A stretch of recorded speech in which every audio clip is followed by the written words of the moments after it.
Сегодня в Чебоксарах открылся международный фестиваль «Одинаковыми быть нам не обязательно». В этом году он проходит в 7-й раз. Какие новшества используют работники театра при работе с особенными детьми, расскажет Милена Алексеева.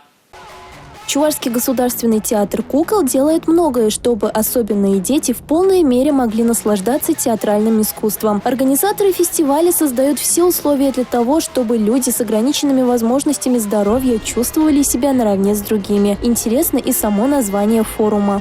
Это название из песни нашего спектакля, где дружат совершенно разные люди. И мы понимаем, что он стал таким девизом для наших детей, которых нужно, как сейчас называется, социализировать. И для этого придумываются любые доступные способы, чтобы это сделать креативно. На фестивале дети играли, смеялись, веселились, участвовали в мастер-классах. Здесь сегодня никому не было скучно.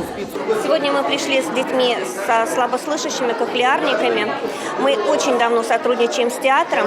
Они всегда приглашают нас на свои премьеры. Для нас создают сказку, которую мы с радостью и слышим, и воспринимаем. Настолько чутко и тонко они могут нам ее показать. В фестивале участвуют творческие коллективы из 15 регионов России и стран ближнего зарубежья. Артисты будут показывать спектакли не только в театрах, но и в республиканских больницах и реабилитационных центрах. Форум продлится до 1 июля. Милена Алексеева, Ольга Баринова, Игорь Зверев, Республика.